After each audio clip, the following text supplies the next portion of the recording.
Hi guys, my name is Nonima Tigela. Welcome to my YouTube channel. So today I want us to talk about Ubaloyi, not Baloyi being pointed out Kesana by the witness, Mr. Zondo. Shoes Zondo pointed out Ubaloyi. Mandle Nkosi Shoes Zondo points out Ubaloyi as the man who did the things, Kesan. This is not the first time Baloyi's name is popping out in such a manner in this courtroom because people were in front of him. Who's this? Sifiso Kwabini Zungu pointed at Baloyi.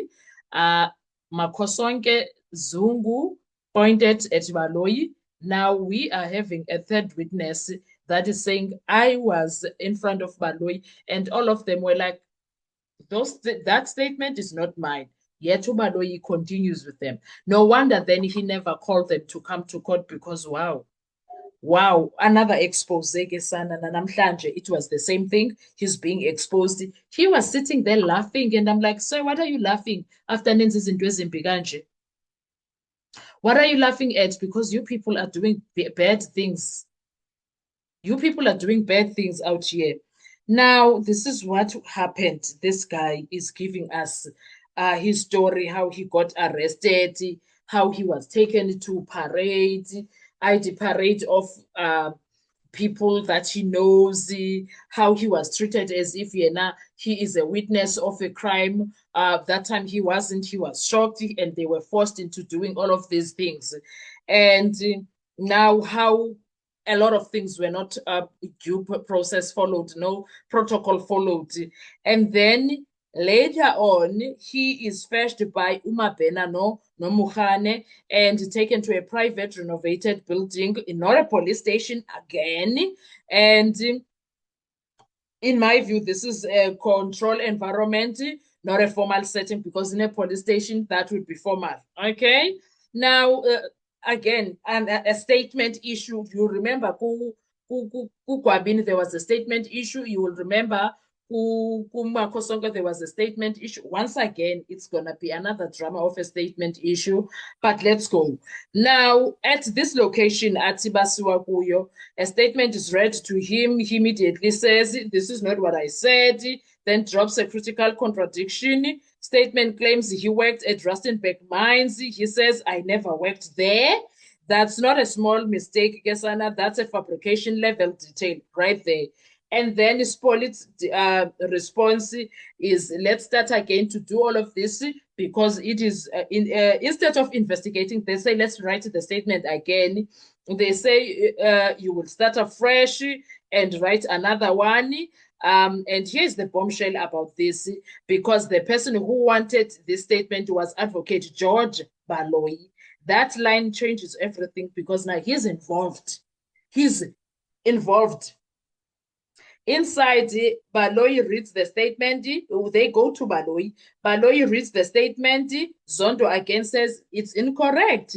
And also tells him that I was assaulted. Baloyi responds, why didn't you report it? Zondo's response is devastating. Where do I report when law enforcement are the ones that were assaulting me? Where do I go and report? That is a system level accusation, Kesana, right there. Now the tone shifted again after this. Zondo says, we were, okay, Uramsipile asked him about Ntanzi and the group and everything. Now he says we were coming from the same group, meaning at that moment, um, I think Baloyi was asking about Ntanzi, not Ramsipele. He was asking about Ntanzi, Ugutuya Mazina, etc. And then he was like, we were a group yokita. So it looked like for a moment, it looked like Baloyi was aligned with the truth. But then within 5 minutes, Baloyi turned on him, sends him out and calls another witness, Ubutelezi. The reason that he was turned against is because he said, no, that's not my statement. That's not what I said. I don't know anything about that, Sonje.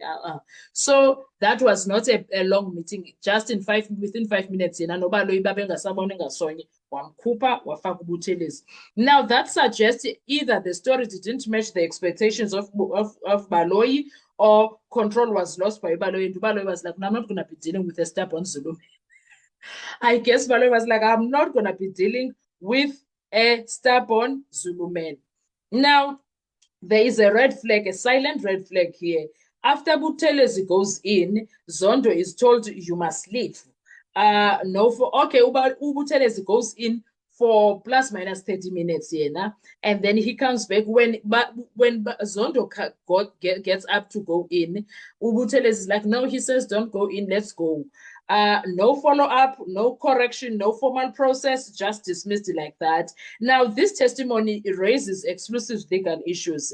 Pre-trial statement manipulation, statement written before witness confirms it, contains a false employment history that attacks the credibility of the entire investigation.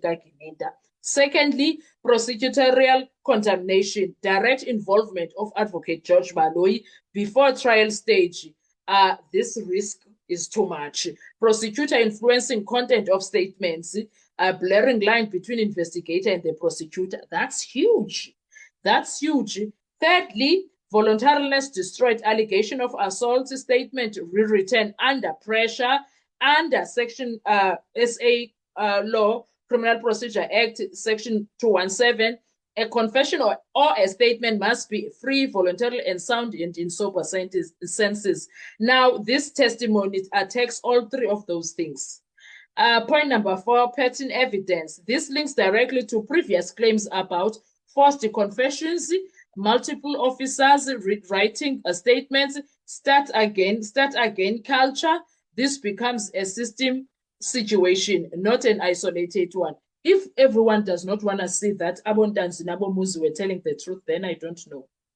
Then I don't know what they want, because Gosiam.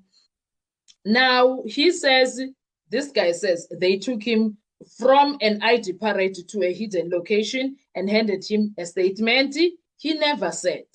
And this wasn't a police station. This was a renovated site on the outskirts of Pretoria. And waiting inside was the man running this case, Advocate George Baloyi. Now, they read the statement to him, and that's when everything collapsed. I never worked in Rustenburg. One detail destroyed the entire document. And that is what the police did to these people.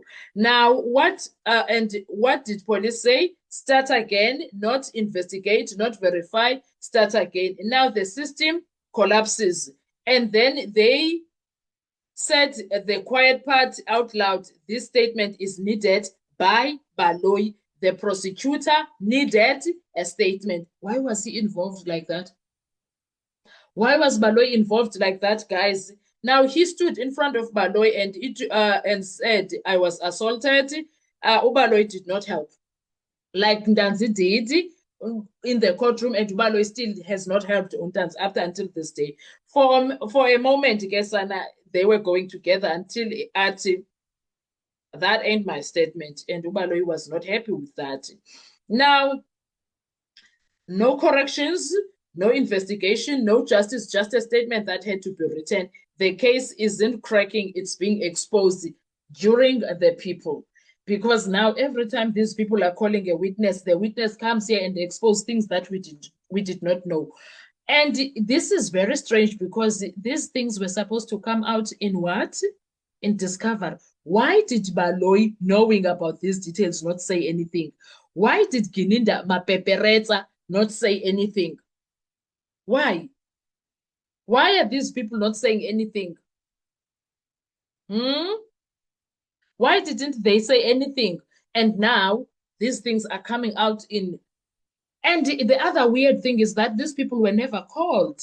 Ugininda kept saying, I have so many statements. I have so many witnesses. Is this the over 100 witnesses that Baloyi was referencing? Huh? Is this the over 100 witnesses that Baloyi was? They are speaking about people that they coerced, people that were beaten, people that were assaulted, people that were tortured, people that were cubed. I sana kunzima.